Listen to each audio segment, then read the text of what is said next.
Atrial fibrillation, or AF, is an irregular heartbeat. It is caused by a breakdown in the natural pacemaker that is responsible for making sure that the 4 chambers of the heart contract in a coordinated way to pump blood around the body. Under normal circumstances, the pacemaker first makes the 2 chambers at the top of the heart, called atria, contract, squeezing blood into the 2 lower chambers, also known as ventricles. These in turn are triggered to contract, pushing blood out of the heart, into the arteries, and out to the body and the lungs. In AF, a malfunction of the pacemaker interrupts this coordinated sequence of contractions, causing the atria to twitch erratically, known as fibrillation, and the ventricles to contract more often and irregularly. Well, thank you everyone for joining us for today's grand round. Today we have Dr. Lookman Lawal. He earned his residence training from the internal medicine from the prestigious Johns Hopkins University and Sinai Hospital in Baltimore. He is currently a final year cardiology fellow here at the UT Health Science Center in San Antonio. We got him just in time because he'll be starting a cardiac fellowship at UT Southwest Schools of Medicine in Dallas this July. Today, thanks to Dr. Lawal, we'll be able to understand the causes, prevalence, approaches, and burden of atrial fibrillation in the geriatric population as he discusses current concepts and management of A-Fib. So if you could please give him a warm round of applause. All right, thank you for that introduction. I'm really happy to be here today. So since we don't have much time, so we're just going to go ahead and start. So I think a nice way to start is to start with a question. So what do you guys think this is? Can we turn the light down a little bit? Yeah, we're ready. So what is this? An EKG. So I'll give you the options. Speak one. Don't know any of those things. Now go back to the picture.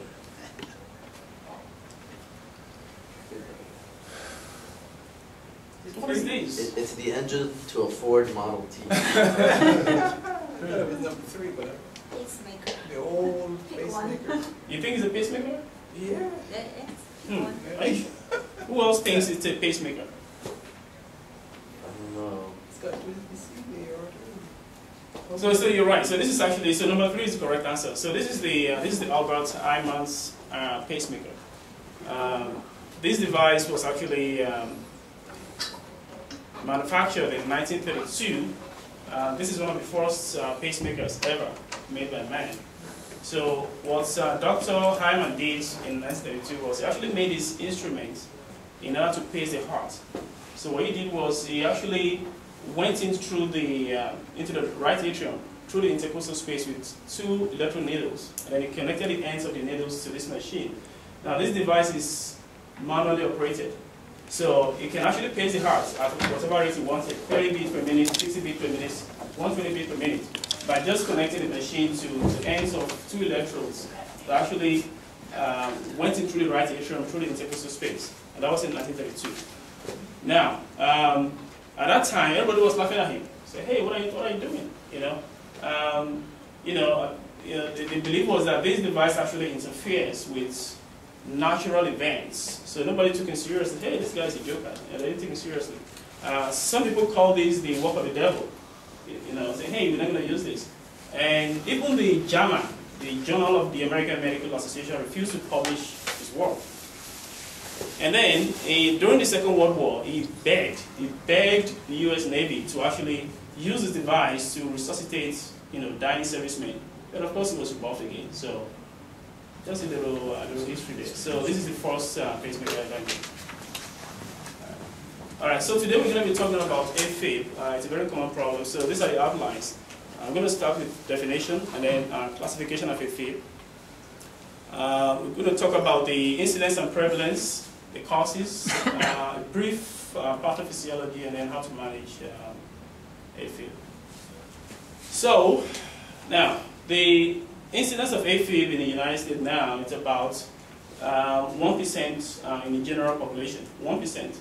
Now that translates to about 2.3 million people minimum in the US having A-Fib. That's a big problem. In Europe, about 4.5 million people actually have A-Fib right now. And it is projected that by 2035, the number of people with A-Fib in the US will be about 11.4 million. And the reason for this is because of the growing population. People are getting older now. And as you all know, A-Fib is more common in the older people.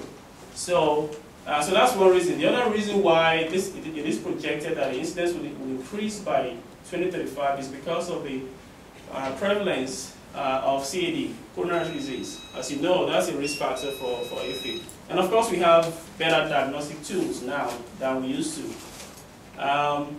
Now, the cost of A-Fib per person per year is about $3,600. $3,600 per year per person per year. Now, if you multiply that by 2.3 million, that's about 11-point-something billion per year, just for A-Fib alone. So you can imagine the magnitude of the problem. Now, what is this? I like asking, this is going to be very interactive, so feel free to ask questions or just chime in, don't be shy. So what do you guys think this is? So this guy, let's say this is a 60-year-old man who, came into the hospital yesterday with dyspnea, and this is a guy that has a very bad COPD. It's an oxygen, they don't know the nerves and everything, and then the nurse, the floor, got an EKG and say, hey doc, this patient is stable. I mean, you've given nerves and all that for his COPD, but then the nurse just noticed that the heart rate was in the 120s on the telly, and then did an EKG and showed this to you. That, hey doc, what do you think this is? So what is this? Anybody? I mean, it's a fast heart rate. It's tachycardia. Okay, that's true. There's something else. There's extra beats in there, and we've got some irregularity in some parts. So then I ask myself, does this patient have P waves? Yeah. Okay, can we see any P? Can we see any P waves there? No. Okay, and then QRSCs, are they regular or irregular? So Gross Variable rate. okay. Looks like A-Fib. Okay. Does everybody agree this is A-Fib? Everybody agree? A-Fib with RVR. Okay, everybody agree? Okay, no, this is not A-Fib. So. All right? This is not A-Fib. Okay, so so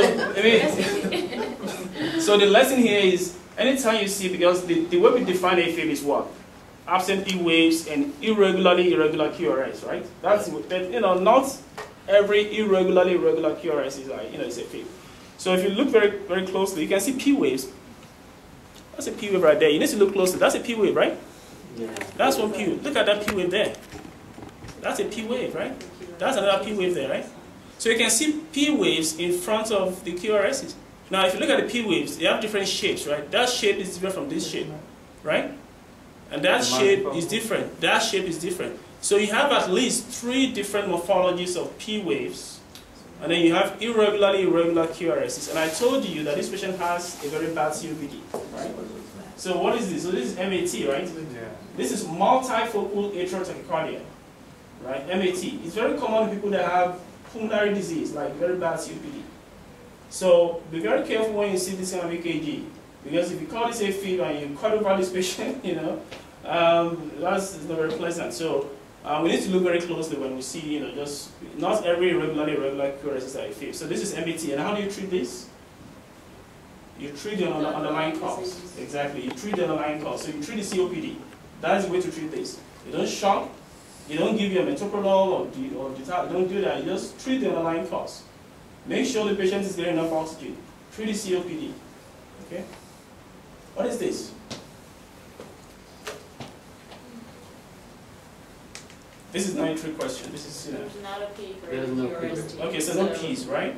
It's A-Fib. This is A-Fib. All right, so this is truly A-Fib, right? I mean, you don't see P's, right? You don't really see P's, and then you see this irregular QRS, so that's A-Fib, right? Now, the other thing, anytime you see an EKG of A-Fib, the other things you want to look at, you want to look for evidence of possible LVH, because, hypertension is one of the causes.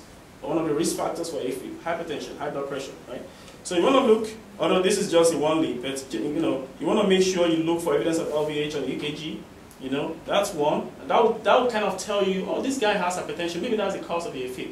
The other thing you want to look at, you want to look if the patient has any bundle branch disease, like left bundle, right bundle, you know.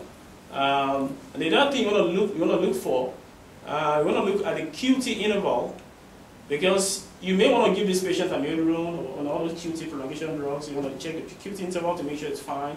And then, of course, you want to look at the ST segments for possible ischemia. Maybe ischemia is the cause of the A-Fib. You know, maybe that's why it's having A-Fib. So those are the kind of things you look for when you're looking at the EKG of A-Fib. How about this?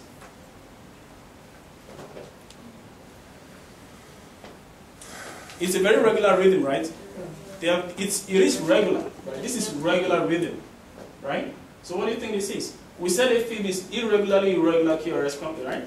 You have absent P waves, irregularly irregular. But this is regular. But where are the P's? Where are the P's? We don't have any P's. There are no P's, but the QRSs are regular. So what do you think is going on here? A block? Yeah. Yeah, absolutely.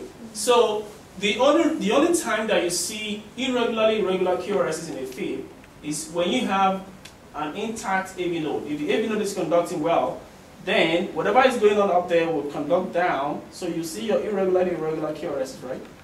But if you have third-degree AV block, you may have atrial fibrillation and third-degree AV block. So whatever is going on in the atrium is not going down the ventricle because of AV block. So you're going to have an organized ventricular rhythm. So you can see the organized ventricular rhythm, but it has A-Fib. So this is A-Fib with third-degree block. So the lesson here is A-Fib can be regular. You can have regular QRSs in A-Fib if the patient has third-degree block. Okay? So even though we say A-Fib means absent P waves, irregular QRSs, that is only true if the patient has a good AV node. If the AV node conduction is good, you see that. If it's not, if you have third-degree block, this is what you get. Okay? Last one. What is this? SVT. No. This is it.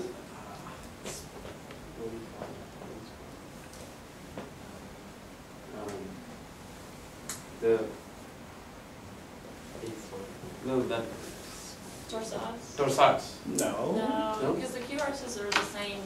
Now what? So this guy comes to your office, okay, for regular checkup, and then the nurse noticed during when the nurse was checking the the vital signs, noticed that the heart rate was fast, and the patient was having palpitations. And I got an EKG, and this is what they found.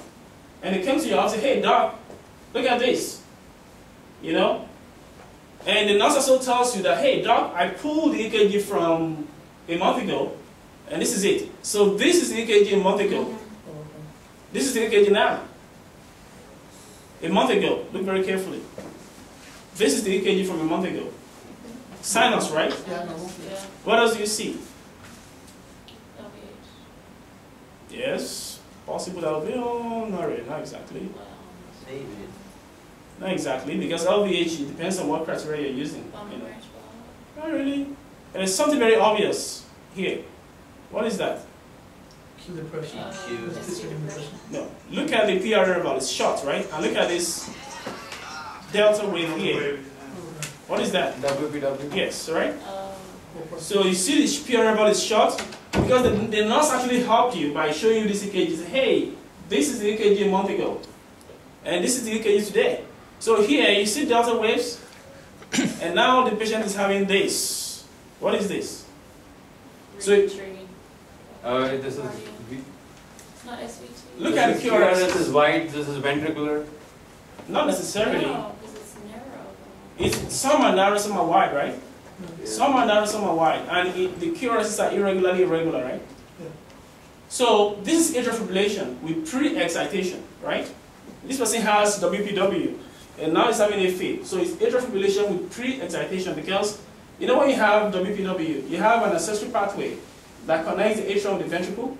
So the impulse coming from the atrium is going down the AV node and the accessory pathway. So the impulse is going down two pathways, right? One is some are coming down the AV node, Some are coming down the accessory pathways. So that's why you have some of the QRSs are narrow. Those that are coming down the AV node, they'll be narrow. If they are coming down the accessory pathway, they'll be wide, right?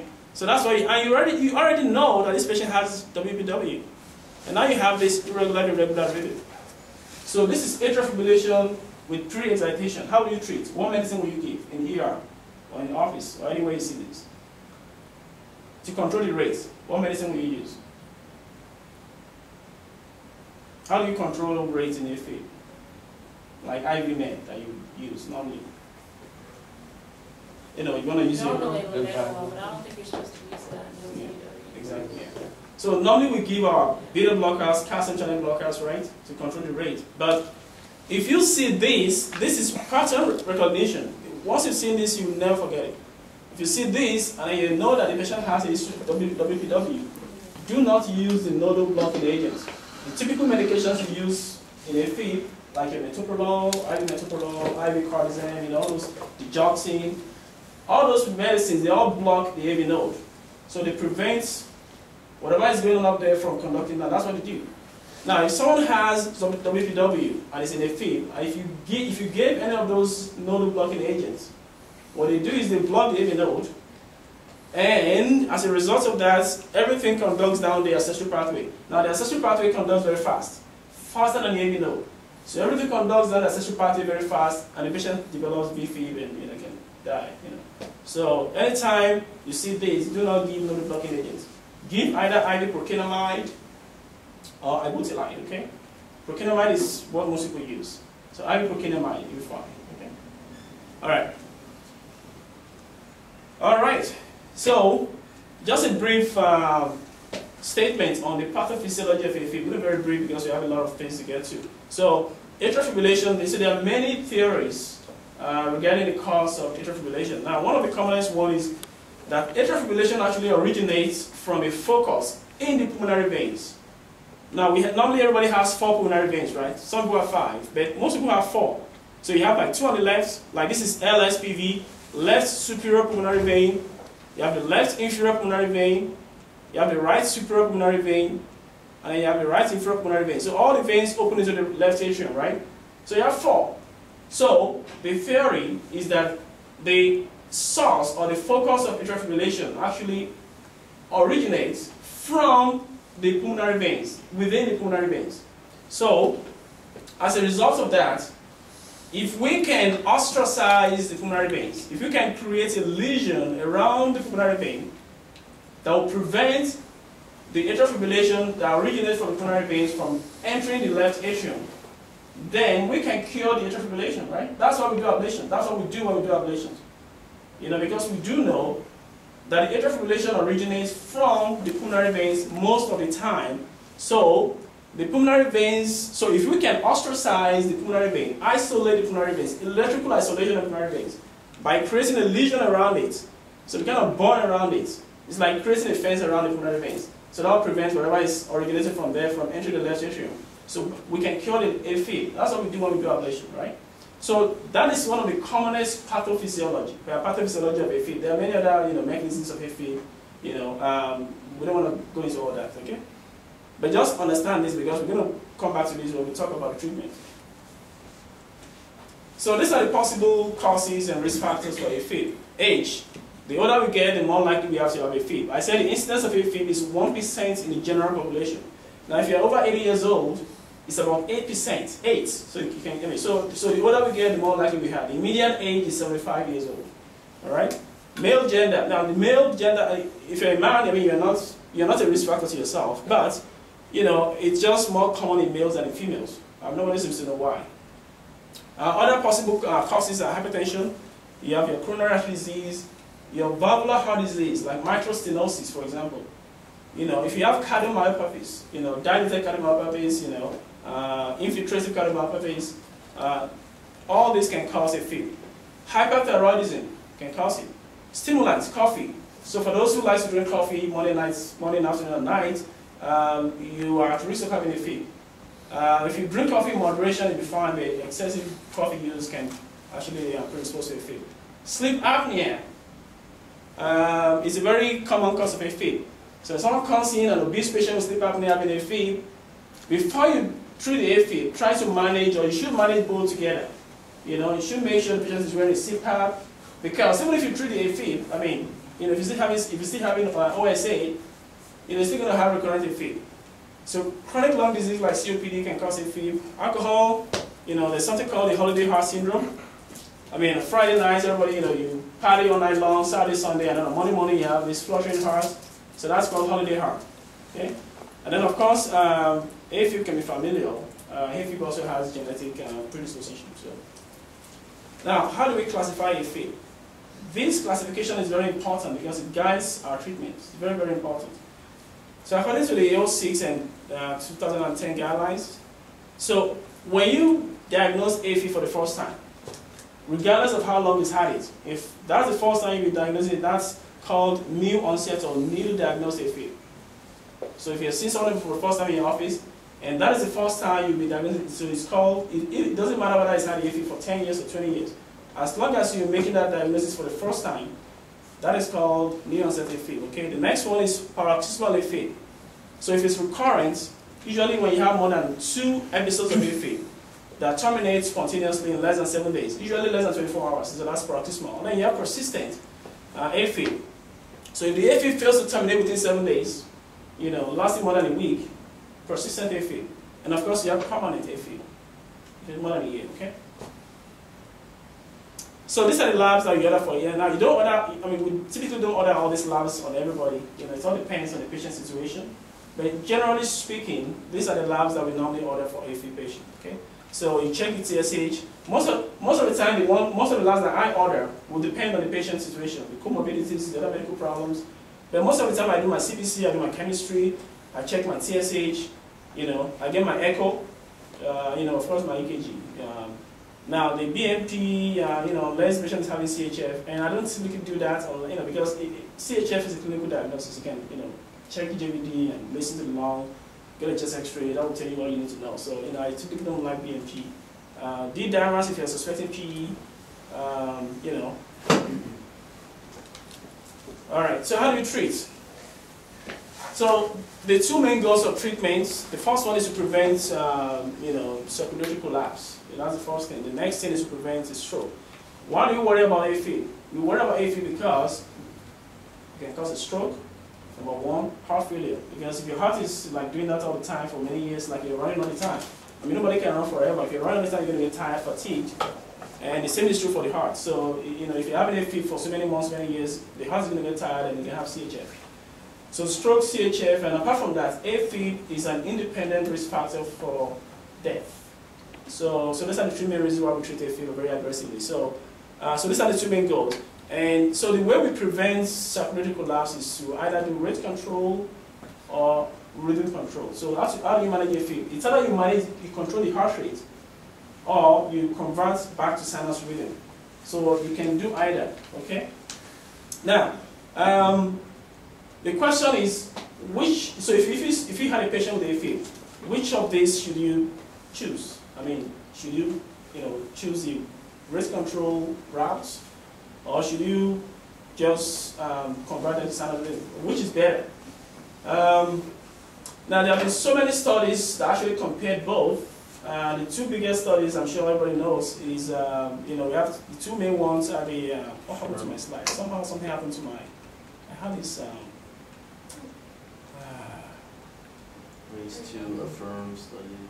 So the 2 main ones, I don't know what happened to them. They are affirm and the race. Not the race 2, but the race. There's race 2 too. Yeah, race so 2. So the affirm and the race, these are the 2 main ones that actually compared race control and rhythm control. And without going into details, what they found was that both are equally efficacious. So whether you rate control or rhythm control, they are both equally efficacious.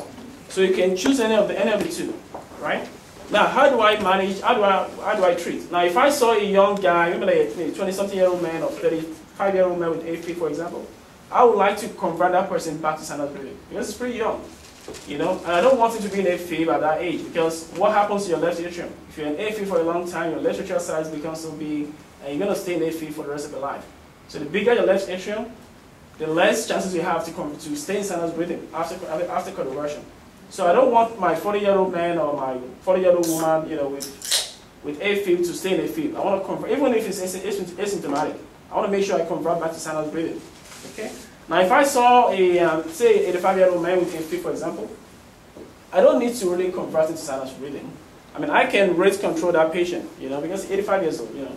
I mean, just rate control. Now, if he's still having symptoms in spite of that, you know, then I'll consider conversion. I mean, old age is not a contraindication. You can still convert then, but I'd rather be very soft and very gentle. We tend to be very soft with old people, not too aggressive. That's how I manage a fit. And that's how I think most people do. So, so either rate control or rhythm control, they are both equal efficacious, okay? Now, the other question is, if you're going to choose the rate control route, what will be your target rate, heart rate? And in those days, we used to be very aggressive. We say, okay, resting heart rate less than 80 should be the target heart rate. Now, what happens is that because of that, we tend to give this patient lots of metoprolol and cortisone. We keep increasing the dose to achieve that rate, and they begin to have side effects. And they tell you, oh, they are fatigued. You know, metoprolol causes fatigue, right? I mean, you can be fatigued. So they tell you, oh, they are fatigued, or they're this and that, you know, because you're increasing all these doses because you're trying to achieve that heart rate, the target heart rate of less than 80.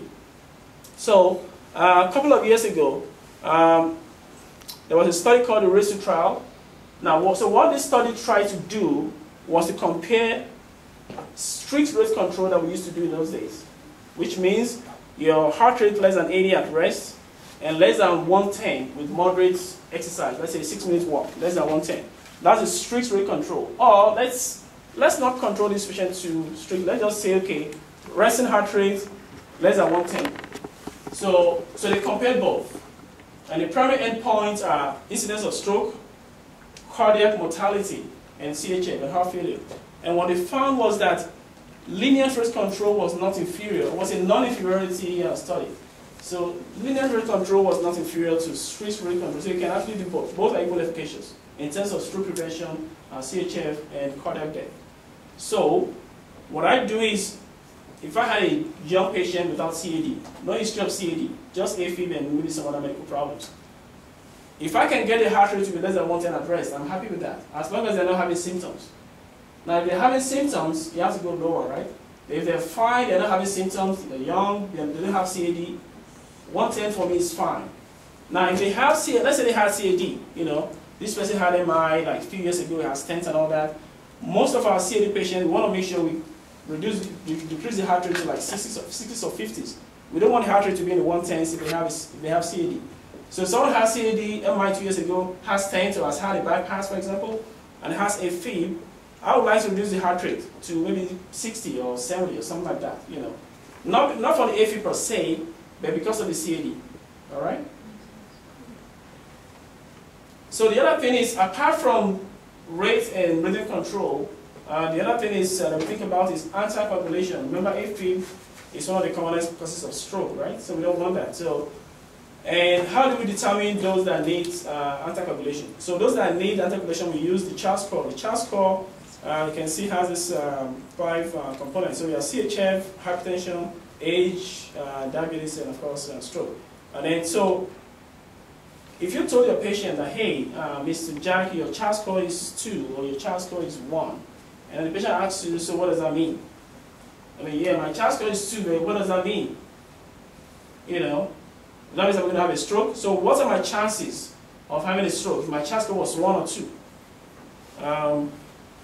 So if your CHAR score, say, you know, or 0, so that means your annual risk of having a stroke is 1.9, all right? Now, so if your CHAR score is 2 and above, so the recommendation is, if your CHAR score is 2 and above, you need to be on codeine. You need to be on anticoagulation, okay, if it's 2 and above. If it's 0, aspirin should suffice. And if it's 1, you can use aspirin, codeine. That will depend on what the patient and what the physician wants, okay? Now, the reason why we don't anticoagulate those with CHAR score of 0, even though they have a 1.9 annual stroke risk, the reason why is because what is the risk of bleeding from codeine? It's like 3%. Yeah, it's about 2%. So the annual risk of bleeding from codeine is about 2%. So that's about the same as CHAR score of 0. So the risk and the benefit kind of cancel out. So there's no point, right? So if it's 1, 0.8 is not that, it's not a big deal. So maybe you can, if you want to use it as fine, you can use aspirin. But if it's 2, then 5% is very big, right? So that's the reason. So that's the rationale for saying, hey, if it's 0, don't use Coumadin, use aspirin is fine, okay? Now there's something called the CHAS VAS. I don't know if you guys have heard about this. This is something new. It's not in the guideline. We still use the CHAS score in the guideline, okay? But this is something new. And this is actually more, so what this does is that this actually adds female gender, like a female, for example. So that's extra 1 point for a female. If your age is between 65 and 74, that's another point. And then, if you have, vascular disease like, MI, trial MI, or peripheral vascular disease, that's another 1 point. So, so what this does, it moves those in the lower risk category to intermediate risk category. That's what it does. So, for example, if you're a woman and your CHAS score was 1, you don't need to be a Coumadin, right? But if I use this on you, if I use this, your CHAS VAS score will be 2. And if it's 2 and above, you need to be a Coumadin. So if your CHAS score was 1 and you're a woman, your CHAS VAS score will be 2, so you need to be a Coumadin. So now, this is a little controversial. I mean, the company that sponsored this study was actually the Coumadin company. So they want to So the more people that use Coumadin, the more profit they make. So this is not the guideline though. This is, all right, so let's move on. Now, this is the commonest thing that we use to answer today, right? Warframe, right? I'm sure you all know that Warframe was actually introduced in 1948. So it was a rat poison, right? That's what we use it for, right? Doesn't warfarin stand for the Wisconsin alumni? Yeah, exactly. Yeah. So this was actually introduced in 1948 as a pesticide to kill rats and mice. Kill those rats and mice, let them bleed to death. And then in 1954, it was approved by the FDA, to be used in humans, right? So that's the story. So anytime you are prescribing... Don't show that to patients. That won't be... Nobody will like recommend. Some of them know this. Yeah, some of them know, but some of them don't know. Yeah, some don't, yeah. But the thing is, anytime you're prescribing warfarin, just know that you're actually giving rat poison to your patient in a nice way, for good reason. But it's FDA approved. So it is, exactly. So it's safe. There you go. It's on formulary. All right, so just briefly, these studies actually show the efficacy of warfarin in preventing thromboembolic events. You can see here warfarin was compared with placebo, and anything on the left, you see this line in the middle? Anything on this side means good, anything on this side means worse or bad. So warfarin is better, so you can see most of the lines are actually on the left side of this line, so that means warfarin is very efficacious. And this is comparing warfarin with placebo, all right? And if you come down here, warfarin compared with aspirin, most of the lines are on the left side, some are actually crossing over, but most of them are actually here, so that tells you that warfarin is more efficacious than aspirin in preventing thromboembolic events. And here, aspirin compared with placebo, you can see that most of the lines are on the left side, which tells you that aspirin is more efficacious than placebo in preventing thromboembolic events. But when they compared warfarin and aspirin, warfarin is more efficacious, right? But aspirin is also efficacious, so both are, but one is more than the other. So this just tells you the target INR. So we normally use 2 to 3, and as you can see, anything more than that doesn't really have any benefit. Look at the odd ratio on this on the vertical line. So that's the odd ratio. So 2 to 3, anything more than that, the odd ratio is the same. So no benefit. So that's why we usually keep the INR between 2 and 3. Okay.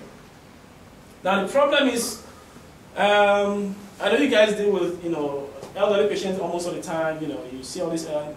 The main concern you have about anticoagulation is bleeding risk, right? This guy is 80 years old, he's going to bleed, or this lady is 80 years old, she's going to bleed. So that's the main concern that you have. So this study, this is a major hemorrhage of warfarin among elderly patients with A-Fib. So this was a retrospective study, as you can see. But just to cut the long story short, so what they found was that the incidence of bleeding in the elderly is actually more than that in the young people. So if you're 80 years old, for example, the incidence of bleeding in those over 80 is about 13.1% compared to 4.7% if you're less than 80. So you can see the huge difference. So age is a risk factor for bleeding. And the other thing is that why did this patient bleed so much? Most of the patients actually have INR 4 and above. So the higher INR, the more likely you have to bleed. So as you can see here, so if you are 80 years old, so these dotted lines actually show those are 80. If you're 80 years old, you're going to bleed more than if you're less than 80, okay? So how do you avoid bleeding in the elderly? So what you do is make sure you keep the INR less than 3. Normally between 2 and 3 is the goal. So try and be very strict with that. Okay, that's one.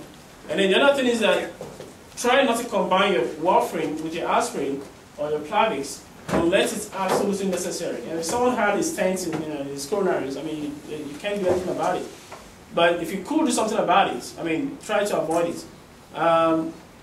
And the other thing is that blood pressure lowering, make sure the blood pressure is controlled, because the higher the blood pressure, the more likely they have to bleed. Okay, so these are just some of the things you can do to prevent. But old age is not a contraindication to using Coumadin. You can use Coumadin in old age, just be very careful. Okay. See the same thing that I'm saying. So the median age is 75, like I said, and you know the risk of both A-Fib and hemorrhage increases with age. So the older you are, the more likely you have to have A-Fib, and the more likely you have to bleed. And of course, like I said, the higher INR, yeah, sorry. No, I will say that applies also to Pradaxa, to the Vigratan. The risk of bleeding is higher in your 80, 85, because people right now, the latest anticoagulant agents, so people are like Pradaxa. Well, it also carry a lot of bleeding in the elderly. Absolutely. So Absolutely. both of them are equally in the red flag in that category. Absolutely. Maybe you will show some data on that. Yeah, absolutely. So that's very true. You know, it's true for the direct thrombin inhibitors, it's true for Coumadin. So that's true. So the older you are, the more likely you are to bleed. So we just have to be very careful, okay? All right, so the same thing I said here. Okay. So these are the reasons why most geriatricians are reluctant to prescribe Coumadin in the elderly, because most of them fall, you know, some of them have bled in the past, non-compliance, some have dementia, you know, these are some of the concerns, and they're quite legitimate concerns that you guys have. So. But you know, you just have to be careful, that's all. So what are the problems with warfarin? You know, it's good. It's a good drug. I mean, it's effective. You know, you can easily reverse it. You can give your vitamin K to reverse it, or you can give your FFP. You know, it's cheap. You know, so it's a good drug. But what are the downsides? The onset of action is very slow, 3 to 5 days. So if you give warfarin today, it takes 3 to 5 days for it to be efficacious. You have to monitor it regularly. INR, very uncomfortable. You know, patient going to the lab every month, every week to check the INR. It's very, very uncomfortable. Nobody likes doing that, right? Food interaction. I mean, they'll tell you, hey, you mustn't eat spinach, or what if I love spinach? I mean, you mustn't eat this and that, you know. And the reason is because, why do we tell them not to eat veggies, spinach, and you know, why do we tell them, you know, not to eat veggies? Does anybody know? Vitamin K. Yeah. So, okay, vitamin K. What does vitamin K do to Coumadin? Reverse it. How? In the intrinsic pathway, somewhere there in the 279. 27910 factors, something like that. Okay. So how does Coumadin how does it work? Coumadin, how does it work? Decreases the No, it inhibits. No. He was like inhibits the factors that K help you factors, to coagulate. 2, 7, 9, and 10. 2, 7, 9, and 10. How does it do it? How? That's what we learned. That's as much as we learned. There's an enzyme called vitamin K epoxide reductase, right? It's an enzyme. Okay. Vitamin K epoxide reductase. So this enzyme actually converts oxidized vitamin K to reduce vitamin K1, right? So you need the reduced vitamin K1. That's what you need, and the enzyme helps to convert. So it helps to recycle vitamin K, right? So what you need is, I want reduced vitamin K1. That's what I want. So anytime my vitamin K1 becomes oxidized, anytime it carboxylates those clotting factors, 2, 7, 9, and 10, you know, it becomes oxidized. But I need it to be reduced so that I can work again. It can do the same thing again. So the enzyme that does that is called vitamin K epoxide reductase, right? So what Coumadin does is it inhibits that enzyme and prevents the circulation of my vitamin K1. So you have your vitamin K1 is going to be reduced. So those veggies have lots of vitamin K1, right? So you're going to interact with your Coumadin. So that's the reason why we say, hey, you mustn't eat this, you mustn't eat that. Well, you know, okay? So, of course, there are so many medications also that actually interact with Coumadin. So, so many of them, we're not going to go into all that. And of course, sometimes it can be very difficult to actually titrate the dose of Coumadin. Some people have, you know, you increase the Coumadin, the INR jumps to 10, and then you reduce it and it jumps to like 0.5, you know. So it can be very hard, very difficult in some patients to actually get target INR. So how do we get around it? So because of all these problems, you know, people actually went into more research, and what they did was they discovered more, you know, better drugs. Well, not better, but, you know, equal efficacious drugs, you know. So these are direct thrombin inhibitors. So instead of using coumadin with all these inherent problems, why don't we discover some other new drugs? So there's a study called the RELY trial, published in 2009. This is a study of dabigatran versus warfarin in preventing clots in patients with A-Fib, right? And so they use two doses. They use 110 milligrams twice a day, and they use 150 milligrams twice a day. So the 110 milligrams twice a day was found to be equal to coumadin in stroke prevention. So the 110 milligrams was equal. This was a non-inferiority study. So the 110 is not inferior to coumadin in stroke prevention. That's what I found, okay? And of course, there was less bleeding, you know, using the 110 as compared with coumadin, you know. The other thing is that they also used 150 milligrams. So the 150 milligrams was more efficacious in preventing stroke. It was more efficacious, but the bleeding was equivalent to coumadin. The only downside to dabigatran is because of the high incidence of GI bleed. You know, that's the only downside compared with coumadin. Otherwise, it's a pretty good drug. So in the US, the 150 milligrams was approved. In Canada, the 110 was approved. All right, it's all, you know, politics. So the dose is 150 milligrams twice a day. That's what we use. You don't need to check any INR. You don't need to check anything. Just You can eat everything. You can eat whatever you Patients want. like that. Anything you want. So that's the good thing about it. It's a pretty good drug.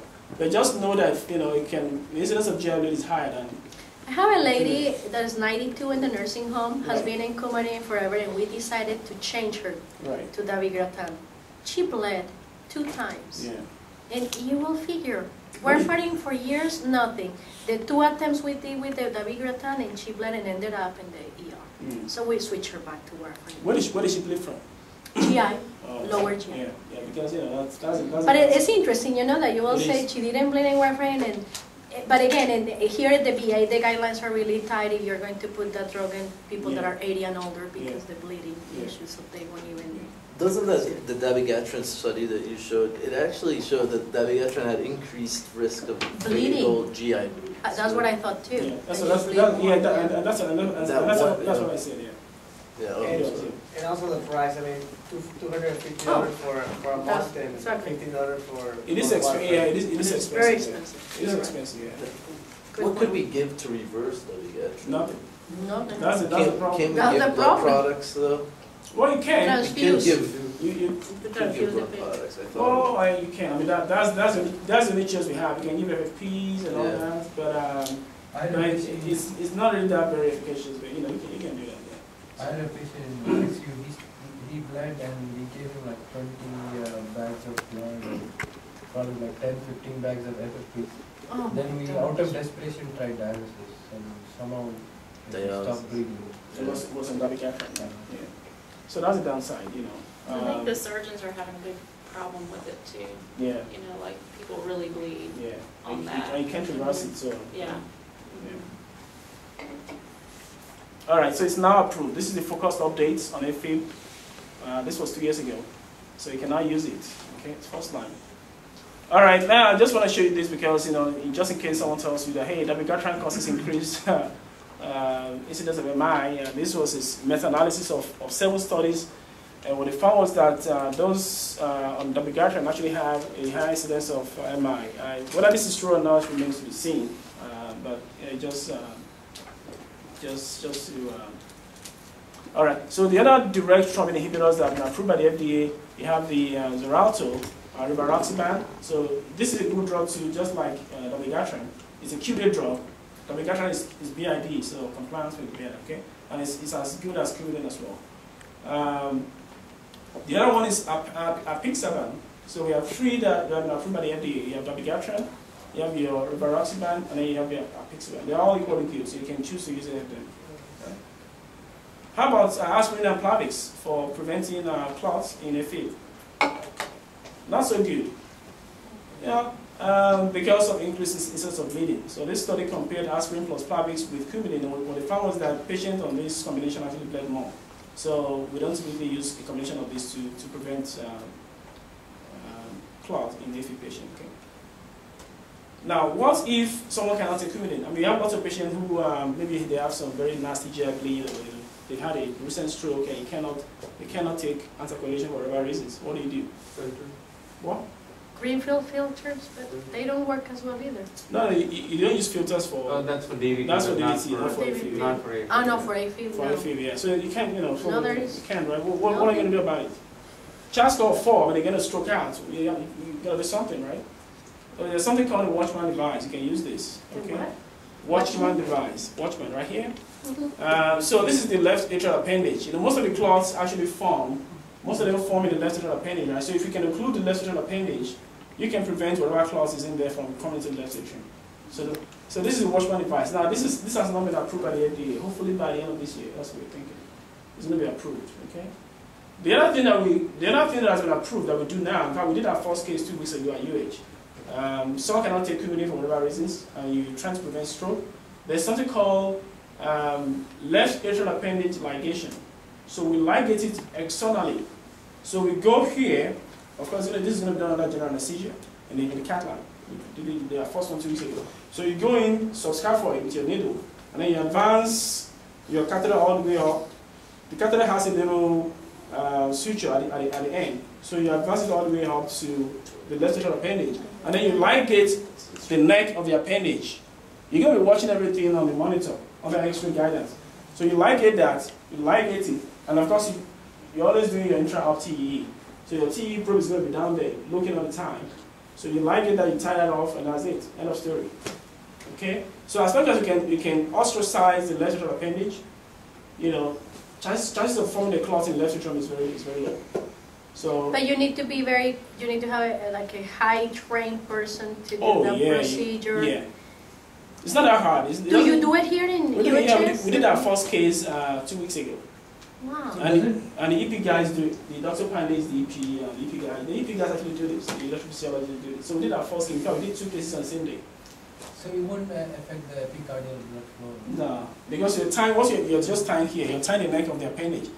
You don't need the appendage that much. You need the appendage to give you that extra, cardiac output, because, but it is what it is, What is the procedure that the EP guys go in and go to the sinus, I think it's the sinus, and they do an ablation that is permanent, that can revert the patient from A-Fib. I mean, so wouldn't you go like a stepwise, try first that and that failed, then go to here, because you just can't reverse the patient. I mean, I'm not a cardiologist, so I'm asking. Yeah.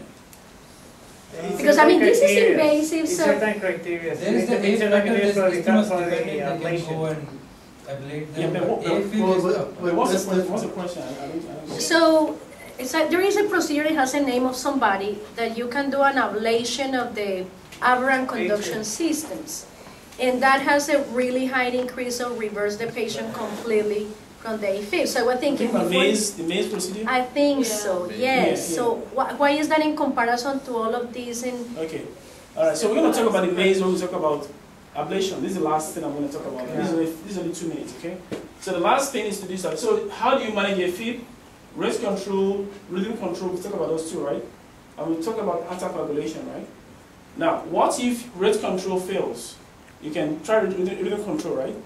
And then you can try your what if that fails too? Well, you can put them on metoprolol, whatever, you cardioverse them, they back in sinus rhythm. 2 months down the line, they go back into a field. What do? You can cardioverse them again and put them on antiarrhythmics. Amiodarone, flecainide, whatever, Now, if they fail again, while on antiarrhythmics, what is the next option? Ablation. All right? So, and ablation, there are 2 main types. You can decide to ablate the A-Fib itself, the source, or you can decide to ablate the AV node and put in a pacemaker, right? So the reason why you ablate the AV node is if the heart rate is uncontrolled. You've tried your metoprolol, you've tried your cortisone, you've tried your rate controlling agents, they all fail. So you cannot control the rate. So because of that, you can actually ablate the AV node, but if you do that, you have to put in a permanent pacemaker. The patient will be pacemaker dependent. So that's one way you can do it. The other thing you can do in ablation is to actually, this is what we do, we burn, right? Ablation means you're burning.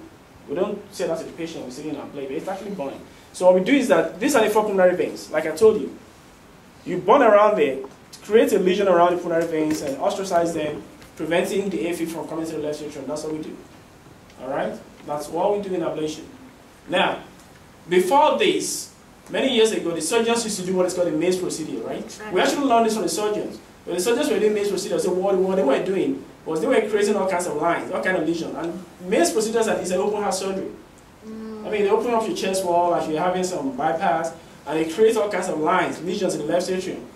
So what they're trying to do is that they create all this straight line so that all the A-Fib will go in one direction instead of going, you know, in different directions. They go one direction. So also used to, but the failure rate was very high. So we actually learned this from them. So now we can do it percutaneously instead of open heart surgery, right?